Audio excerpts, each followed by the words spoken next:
What is going on, everybody? Welcome back to another week of Hero or Zero here on the Heroes for Hire podcast. My name is Shaun, and joining me as always is my partner in crime, Mr. Conor Lawler. Hello, Conor, Shaun. how's it going? Oh, no, I came in, no. I said Did hello. You jump the gun? No, to be fair now, I paused a bit too long. You jumped. You threw it to me, and I then said hello, which is normally how a conversation works, and now I feel like I've been set up to maybe look like a bit of an imbecile. I might look. If you look like an imbecile, I look like a doofus. So, I'm the real winner here. Now, Shaun, Hero or Zero, what is this about? Well, it's the show where we take one comic book character every single week, could be good, could be bad. We run through their history, some of their good points, bad points, and just generally give you a bit of a rundown of everything to do with that character. True. Now, for the last 2 weeks, we have covered some really bad characters. Truly. Pure trash. I mean, very powerful.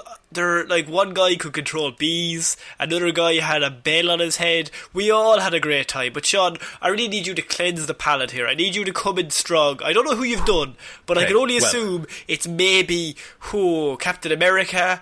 I've already done him. Oh, the Hulk. I've not done the Hulk yet. I have the one half written, but it's just there's a lot to the Hulk. Yeah.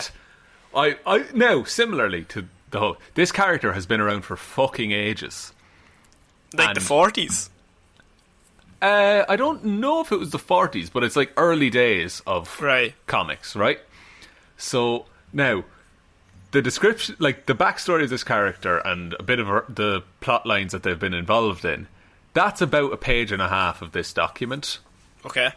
The following 3 pages are powers and abilities. Okay. Are we dealing with... Go on. This character's been around so long that they've been written to do pretty much everything. What the fuck? So who would you say is more powerful, this character who I know nothing about, or Martian Manhunter? It'd probably be a fair fight. Oh, fucking hell. Okay, right. Even that you had to stall means that this guy is possibly maybe God. Go on. Not this guy, Conor. This woman. Oh, fuck. Now I have been shown up. Haven't I been shown up? You've been made to look quite the fool, sir. The patriarchy! Let's go. So this is my report on Emma Frost. Oh, shit. I love Emma Frost. Emma Frost is class. Yes. So, Emma Frost was born into a wealth in Boston family that arrived from England in the 1600s. The second of 3 daughters, Emma also had an older brother named Christian, who turned to substance abuse to escape the drudgery of life. Well, fuck. Unknown to their family or themselves, the 3 Frost sisters were mutants whose telepathic abilities matured upon reaching puberty. Okay? Okay, no, I'm with you so far. You said the 1600s. The family is from the 1600s, like they're old school. Okay, but she's around now. Yeah, she's a modern day Frost, say. Okay. So, when it came time for their father to choose a worthy heir to the family fortune, Christian was automatically dismissed because of his drug problem. Big druggy boy, yeah. Big druggy boy. So whilst the older sister, Adrian, seemed the most obvious choice... She was busy with Rocky. Yeah, I was just thinking that. Their father chose Emma to be the heir to the fortune. Surprisingly, though, she refused it, choosing to make her own way through life. Oh, so she's kind of like a good guy. Every incarnation I've seen of Emma Frost, she's more on the villain side, but she's also a hero a lot of the time as well, I've heard, but I haven't seen anything in that regard. That's the thing, yeah. Because she's been around for ages, she's gone both sides of the fight, say. And in the end, she just kind of... She settles on what works for her. Okay. If that makes sense. So, Emma ended up with a large fortune from her professional success. She ascended rapidly to the upper echelon of the business world on the strength of her intelligence, drive, and personal charm. Does she know that she's a mutant at this point? Well, yeah, because she secretly uses her mental powers to get ahead in the business world as well. Right. Okay. So eventually, Emma became a major stockholder of a multi-billion-dollar conglomerate, and And despite her relative youth, she was named chairwoman of the board and chief executive officer of Frost International. Fuck. So how old is she at this point? I think she's in her 20s at this point. Jesus Christ, what the fuck have we done? Jeez. I know, this podcast, I guess. Why can't I be a mutant? For fuck's sake. That would make things so much easier. So much easier. They have it so easy. She also became the headmistress and chairwoman of the Board of Trustees of the Massachusetts Academy, which was a prep school in Massachusetts. Does she have enough time, or what's the story? Like, she's now she's head of a school and she's the CEO of a major company. Yeah, she's very busy. She's a busy gal. But you need a club. You need a club when you're that busy. You need something to take the edge off. So her success... Drugs. She's turned to her brother. Who do you know? Yeah, Christian sorted her out. So Emma's success caught the attention of the Hellfire Club, an elite social organisation consisting of the world's wealthiest and most powerful figures. When she learned that the club was hiring dancers, she promptly auditioned and used her telepathic talents to enhance her performance in their eyes. Oh, right, okay.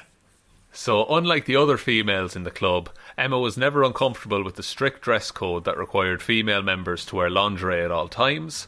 She believed the revealing wardrobe to be one of many weapons in her arsenal, one that gave her an instant advantage over men. Okay. And you can see that in it's X-Men First Class that she's in, isn't it? Yeah.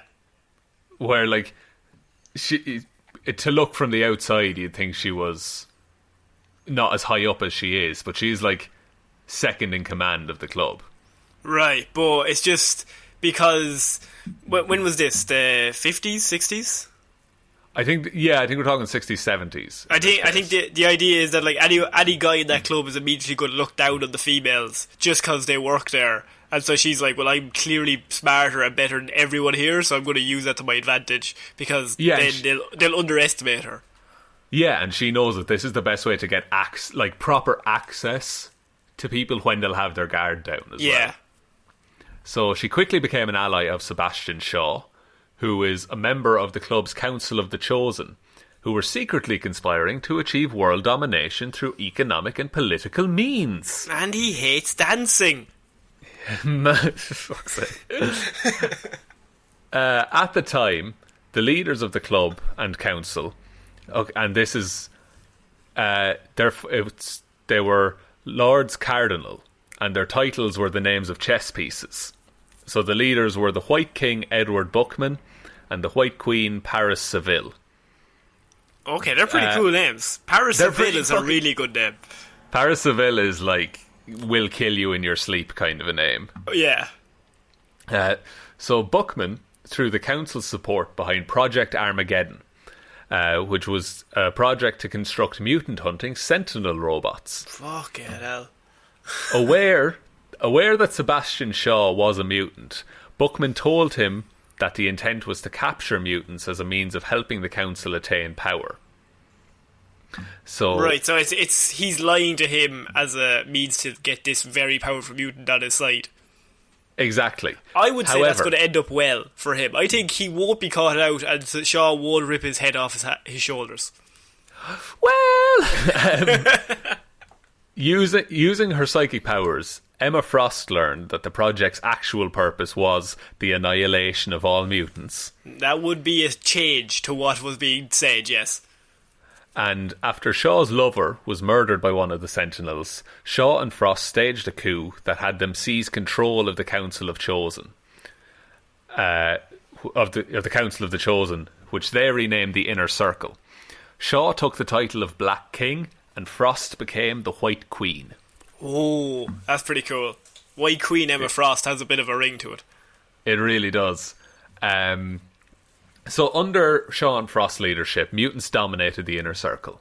To strengthen the club's power base, Emma recruited gifted youngsters and helped hone their abilities at her school. Is it a case that they're basically the opposite side to Charles Xavier in the X-Men universe? In the sense of who's educating young mutants, yeah, there's a lot of them. But the opposite to Charles Xavier is kind of Magneto and the Brotherhood of Mutants in terms of large-scale stuff, you know? So most of the students that Emma taught were members of what was called the Hell Lions, which was their super mutant team. She initially encountered the band of heroic mutant adventurers known as the X-Men when she unsuccessfully attempted to recruit young Kitty Pryde, aka Shadowcat. Yes. Emma subsequently crossed paths with the X-Men and the New Mutants on a number of occasions. And that was the first time. Adversary. That was the first time she had actually encountered them at all. But like, would they not have both been in?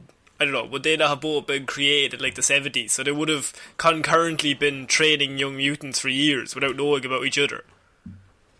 Yeah, and because Emma's like a psychic as well, I don't think Charles Xavier could, read her mind at that point. And she can't read his, I'm assuming, as well. Yeah, I think they both have mental blocks a lot of the time. Okay. So later on, the X-Men joined with the Hell Lions to protect Emma from the time-travelling terrorist known as Trevor Fitzroy. Doesn't matter about his name, but there was a time-travelling terrorist. Cool? Look, when you're out with story ideas, they're all sitting around in the room. What about time-travelling? Okay. I like it. Terrorist? Time-travelling terrorist. What about with terrorist, but he's not here, he's like future or past, he's fucking time-travelling terrorist. He's both and neither at the same time. I love it. Both and neither. And someone's just like, you've done it again, Stan Lee. Yes!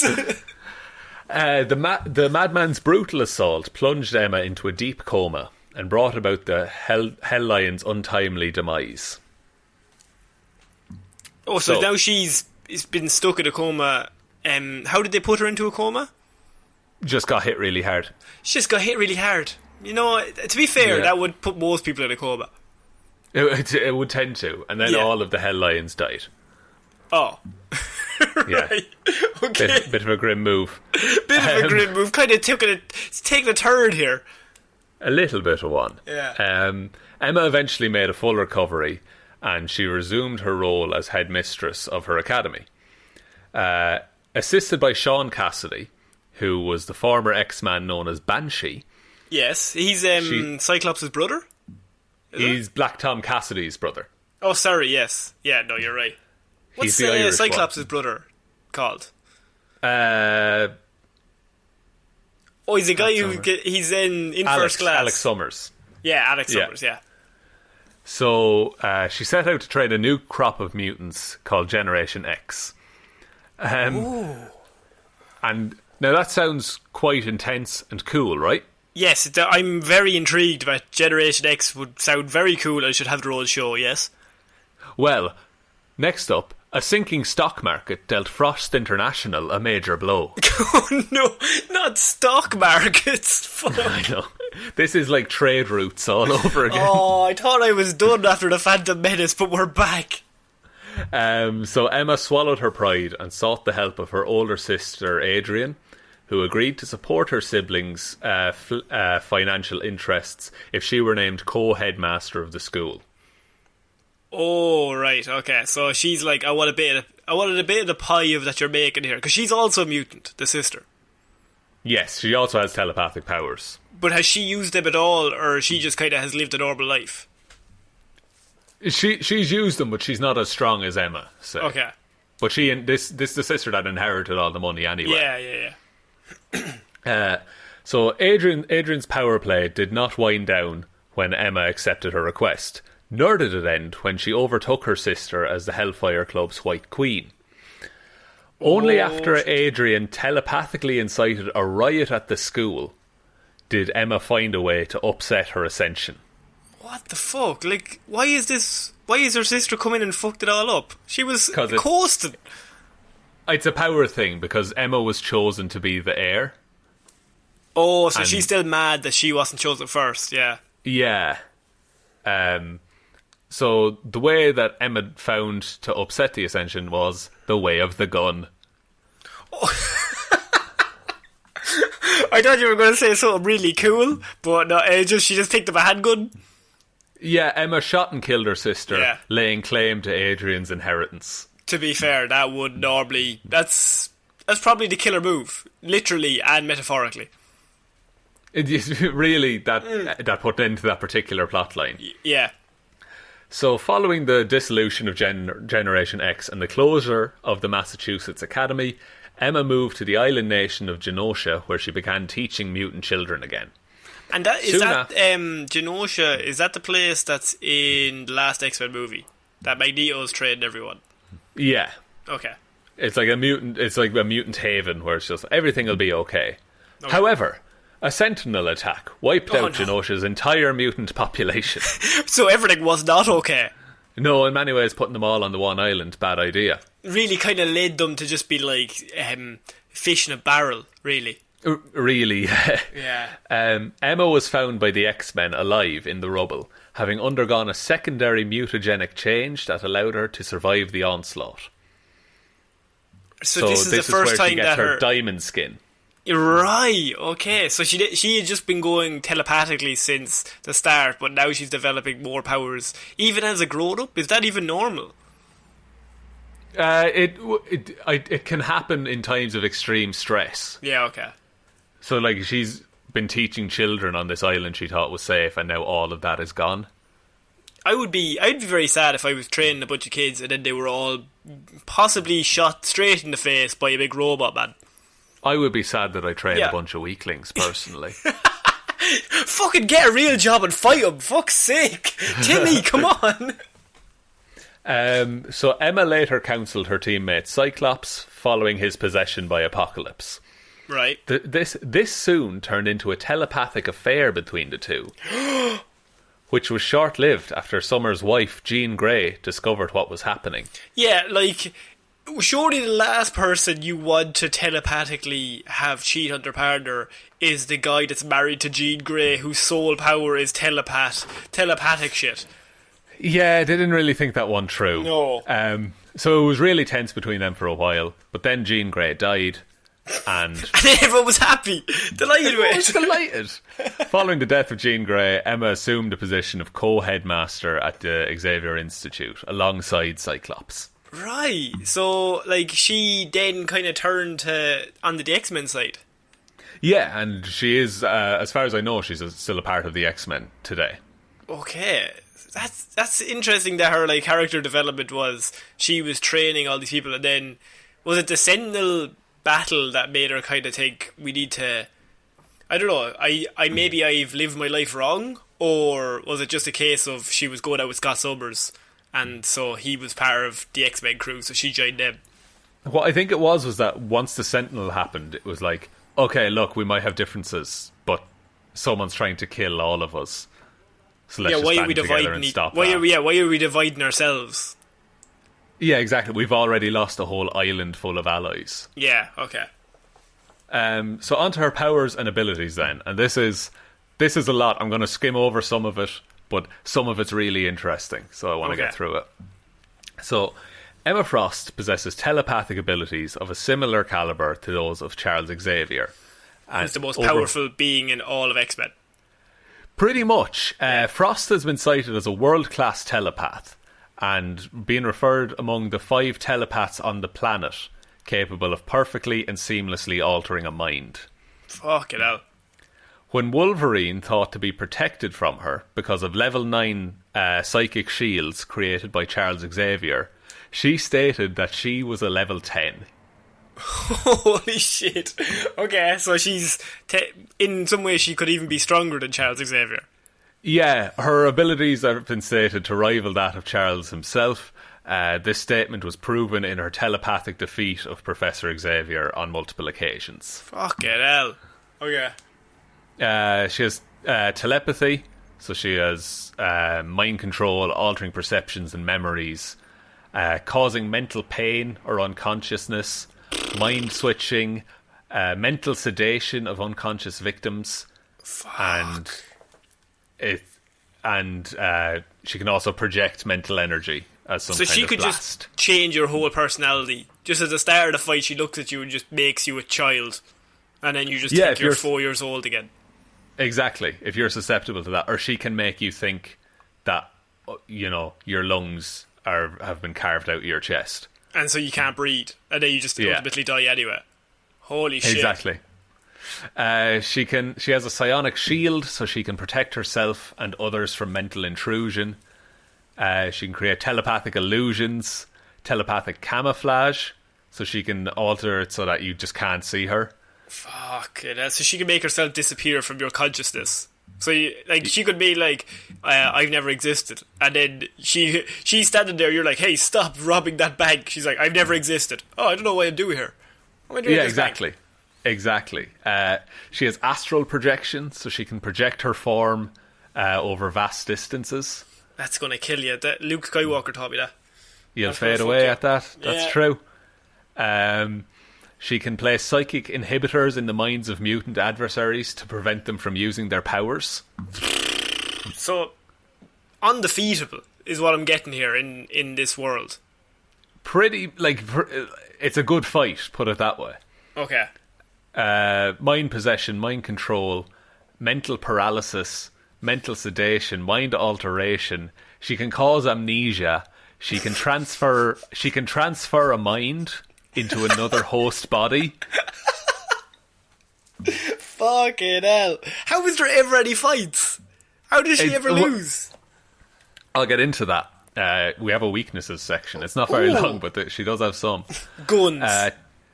Guns, exactly. Telepathic tracking, so she can track other psychic waves. So she doesn't have is it Cerebro? Is that? Yeah, she doesn't have Cerebro, but she can do that on her own. Oh, fucking hell. But Xavier needs Cerebro to do it, so she would be more powerful than him, surely. Yeah, I think Cerebro gives bigger range, if that makes sense, like a big satellite. She also has psionic blasts and psionic lightning, and also telekinesis. Yeah, no, I was thinking she didn't have any offensive weapons so far, so give her the psionic blasts and lightning. True, but then, Conor, the secondary mutation. Oh, good, we need some more. Go on. So she has an organic diamond form. So she possesses the ability to transform her body into a flexible organic diamond form, similar to Colossus's organic steel form. She must transform all parts of her body, rather than selectively transforming certain areas, and can remain in this form for an undetermined amount of time. Can she use the psychic thing and also be in that form? No, she cannot. Right, okay. Because I was going to say, just go into that form and then just do all your psychic shit and be undefeatable. Yeah, but no, you can't. She can't do the psychic thing. Okay. At all. She also, when she's in that form, she becomes cold-hearted and loses her empathy for others. Oh, that's interesting. Yeah, that's really important when you put her on a team, because if she transforms into diamond form, it'll be like, look, get the mission done. Who cares? Yeah, and she's leaving everyone behind. She doesn't care. Exactly.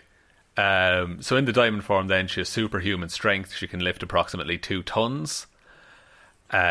Superhuman stamina. While in the diamond form, her muscles produce no fatigue toxins during physical activity, so she has limitless stamina.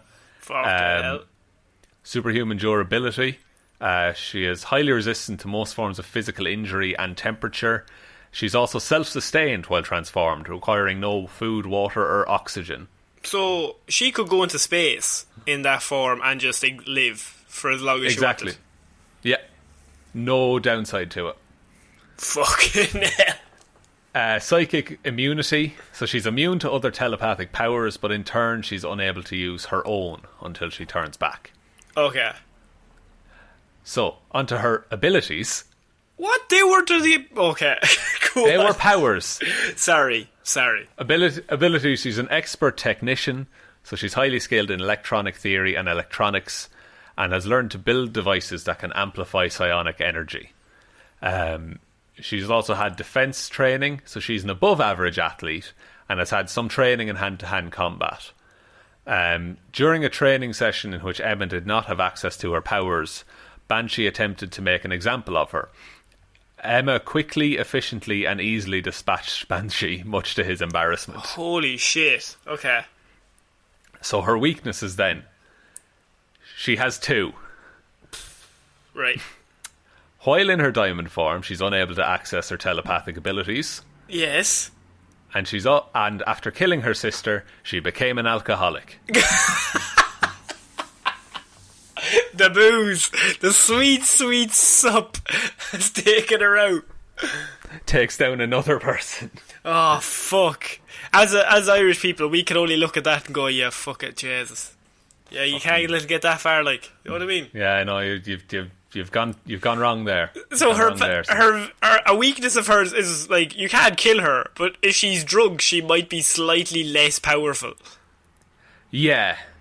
And, like, if you have her in the diamond state, she can't, like, as long as you can subdue that diamond state version of her, you don't have to worry about the powers, but it's, you know, you have to pick and choose your battle, kind of thing. Kidnap her in diamond shape, and then have her in her room, and then just feed her a bunch of alcohol. And then she'll be so happy she won't want to fight you. She'll be delighted with herself, and then you become best friends, and you're like, no, we should go away. Why don't we just get on our bikes and go? You know, just go on holidays. Let's go to the beach. Let's go to the beach, man. So on the Marvel 1 to 7 rating system, yeah, she has a durability of 7, energy projection of 7. Oh, so far so good. Fighting skills of 6. Oh, a bit weak. Intelligence of 7. Right. Speed of 4 and strength of 5. I mean, not that good, like. It's alright. No, I mean, look, it's a pretty good spread. Yeah. A few sevens. A few sevens there. Three sevens, a 6, a 5 and a 4. Oh, boys. So, unbeatable, really, in the Marvel world? Functionally unbeatable until the story calls for it. Yeah, it's a character that's so powerful that you have to nerf her basically in every story she's in. Yeah, and like there is things she'll forget her powers in that kind of way, and a lot of the time she will do what she wants to do. Like, she's very independent, so if she doesn't want to do something, even if she could do it very easily, she can just say, no, do it yourself, I'm not interested. Yeah, and that's pretty good. Like, if it gets to the stage, boy, in comic books, like in the X-Men movies, where you have Charles Xavier, who is the most powerful being and can solve everything within about 10 seconds. So every single movie, they have to somehow take him out. He gets kidnapped, he gets beaten up, he gets knocked out. Somehow he's out of the way, and they have to get the team to work together to try and get him back. I think a similar thing. I can't remember, in First Class, how was she defeated? First Class? I'm trying to remember. I can't remember how she was defeated in First Class. Was she defeated or just captured? She might have just been captured, but even captured, she could just break out in seconds. I suppose they didn't show you that. Yeah, that's probably it. I don't actually know. I'm blanking on that, and that's a shame because that's a good movie. It is. It's very good. If that's, I think that's the only movie she appears in. Yeah, in X-Men Origins. She's in the cells. Well, there's a lady with diamond skin.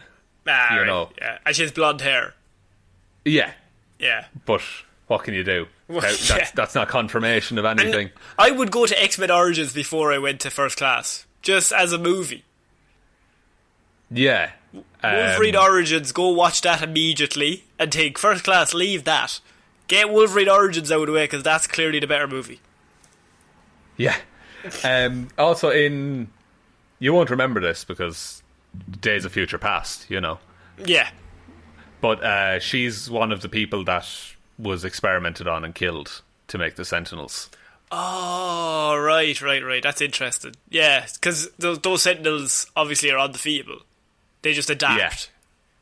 They just adapt, and they can. I think they use the diamond skin at one point. I think they do. I can't remember. It must be at the start fighting against Iceman. Yeah, I think that's it, and I think that's cool. That, you know, fair enough. They killed off one of the most powerful characters, but I think you had to for that movie because she's such a powerful psychic. You have to do it for every movie, because if it benefits her in any way, then she would just win immediately.